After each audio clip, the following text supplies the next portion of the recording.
Cucian hati, tenangkan hati. Bunda, ada yang ingin ditenangkan hatinya? Ada banyak ya, boleh silakan Mbak.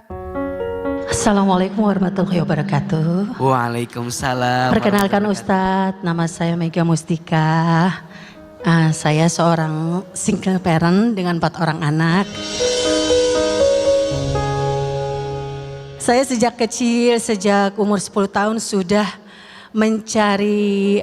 bekerja mencari uang sendiri untuk meringankan orang tua. Karena keluarga saya banyak Ustadz, saudara saya 11 orang. Dari panggung ke panggung saya menyanyi dan memenuhi kebutuhan saya sendiri. Namun di usia saya yang ke-15 tahun, orang tua saya berhenti bekerja. Dan saya menjadi tulang punggung keluarga dari 11 bersaudara.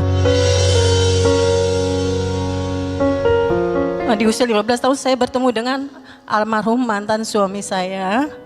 Lalu saya memutuskan untuk menikah. Dan pernikahan kami tidak direstui oleh orang tua. Karena di saat itu saya masih umur 16 tahun. Dan juga masih tulang punggung keluarga dan sedang berkarir. Kemudian saya tidak mendengarkan nasihat orang tua, tidak patuh dengan orang tua. Tetap saya menikah tanpa restu orang tua saya. Yang pertama saya menikah syariah, Ustadz. Hubungan saya dengan orang tua berjalan dengan tidak baik, Ustadz, tidak baik. Dan pada akhirnya sampai saya hamil anak pertama, tetap saya tidak bisa bertemu orang tua saya. Sampai saya hamil besar dan saya melahirkan ketika umur anak saya 1 tahun, baru orang tua saya mulai lunak hatinya, terutama almarhumah mama saya. Dan disitulah kami mulai berhubungan baik kembali sama orang tua.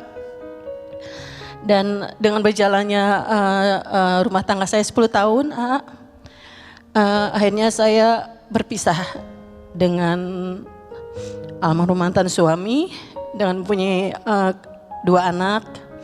Dan ketika itu saya juga sama dengan Mbak Mayang ya, pernah dilarang untuk bertemu anak. Sampai beliau menikah lagi dan 2 tahun kemudian saya menikah untuk yang kedua kalinya. Setelah itu alhamdulillah pelan-pelan mantan suami pertama saya luluh dan saya diizinkan untuk ketemu dengan anak-anak. Ya sebenarnya berat ya ayah, malu sebenarnya karena sudah gagal 2 kali ya ayah rumah tangga gitu sebenarnya. Saya mencari nafkah sendiri ya ayah, dari sebagai ibu juga, bapak juga. Kadang namanya seorang penyanyi Ustadz, kadang ada job, kadang tidak ada, sampai akhirnya tabungan mulai menipis, sampai barang-barang juga terjual. Nah di saat itu saya kadang saya nggak mau Ustadz menunjukkan ke anak beban saya, kesedihan saya pikul sendiri. Walaupun apapun saya nggak mau anak saya melihat saya menangis gitu. Saya tetap di depan anak saya terlalu tersenyum kuat. Sampai saat ini saya merasa bersalah. Dulu pernah tidak patuh sama orang tua, tidak dengan menikah tanpa restu orang tua. Pertanyaan saya Ustadz, apakah itu saya durhaka atau berdosa Ustadz? Dan yang kedua, pertanyaan saya, apakah saya salah Ustadz kalau saya mengeluh sama Allah bahwa saya capek?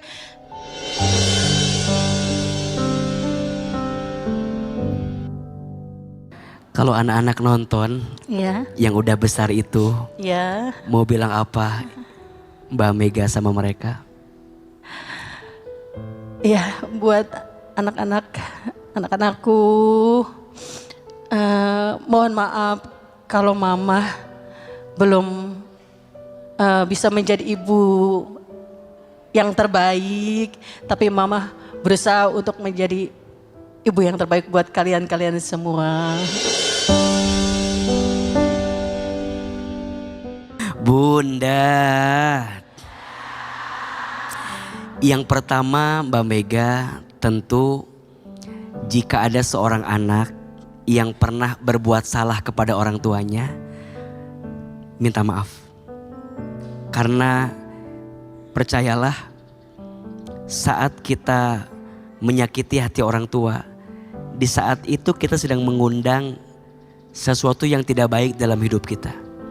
Apalagi Nabi menyampaikan ridullah fi ridul walidain wasuhtullah fi suhtil walidain.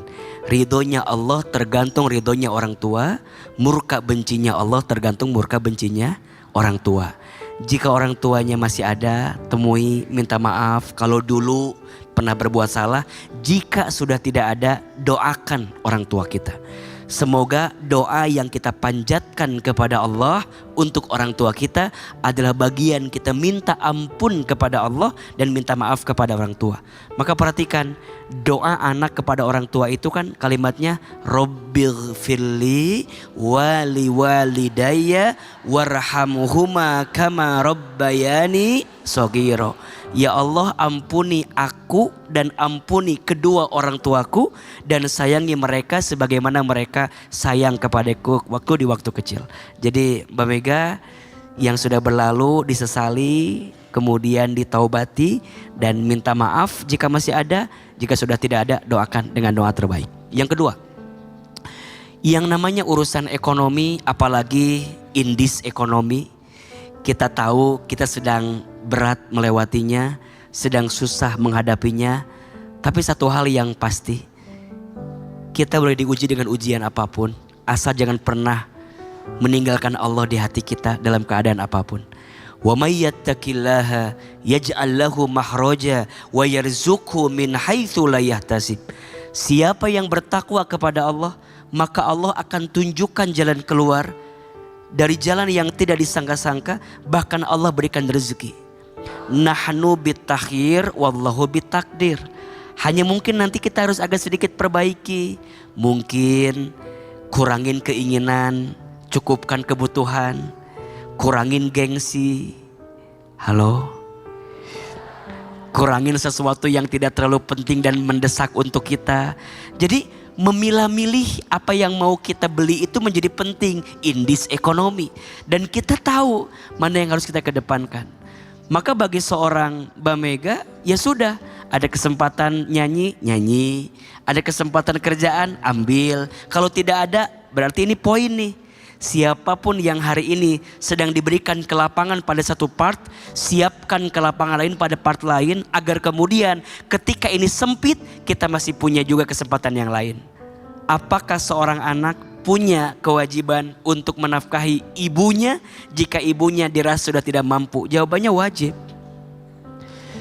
Seorang anak jangan membiarkan ibunya, mohon maaf, mendapatkan kemadorotan. Seorang anak jangan biarkan ibunya dalam keadaan sengsara. Seorang anak jangan biarkan ibunya dalam keadaan susah. Tapi dengan catatan, itu pun jika seorang anak sudah memenuhi kewajibannya kepada istrinya. Maka rumah tangga harus menjadi yang utama, tapi bukan berarti ibunya yang susah dibiarkan. Bagaimana caranya? Ngobrol sama pasangan. Aku punya ibu, ibuku udah gak kerja, ibuku udah sulit. Boleh gak sebagian nafkah yang aku berikan kepadamu, aku ambil sedikit untuk mencukupi ibuku? Boleh gak begitu? Itu yang terbaik. Maka pada akhirnya keluarga itu tentang ngobrol semuanya.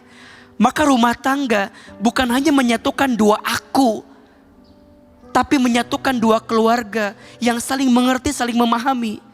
Dan hati-hati ya, sekarang sering banyak pertanyaan, "Aa, mana yang harus didahulukan, ibuku atau istriku? Itu pertanyaan ditanya terus. Itu dua orang yang tak bisa diperbandingkan. Dua-duanya adalah pintu keberkahan. Tetapi nanti kita harus tahu prioritas. Memberi kepada istri kewajiban, memberi kepada ibu kebaikan. Bukan dibanding-bandingkan. Berarti bagaimana? Penuhi kewajibanmu agar kemudian nanti Allah berikan keberkahan pada kebaikanmu. Terutama ini pada bab anak laki-laki barangkali. Anak laki-laki bukan semata-mata karena dia milik ibunya, kemudian dia beri ibunya, dia telantarkan istrinya. Jangan. Dia harus tahu prioritas. Maka Mbak Mega sebagai seorang ibu minta juga jangan. Tapi masa iya seorang anak menelantarkan ibunya? Seorang ibu nuntut juga jangan. Tapi masa iya seorang anak membiarkan ibunya di usia senjanya harus masih capek dan lelah mencari nafkah untuk dirinya. Mudah-mudahan ini belajar untuk kita semua. Agar terus berbenah. Yang hari ini sedang dikasih kesempatan bekerja, ayo nabung. Ya, kalau AA, saya punya rumus namanya 10, 20, 30, 40. 10% gunakan untuk dana sosial. Zakat, infak, sodakoh, berbagi kepada orang lain. 20% buat nabung, 30% buat investasi, nyiapin sesuatu di waktu yang akan datang, 40% buat kebutuhan.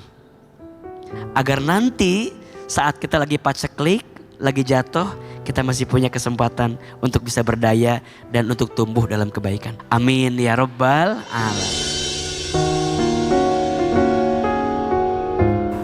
Buat papa, mami,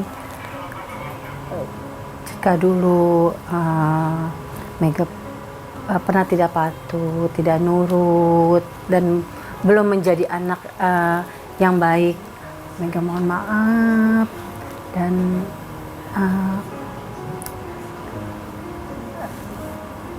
ya mohon maaf yang sebesar-besarnya. Alhamdulillah lebih tenang dan banyak yang saya dapatkan dari beliau ya, dari beliau lebih jadi lebih paham lebih.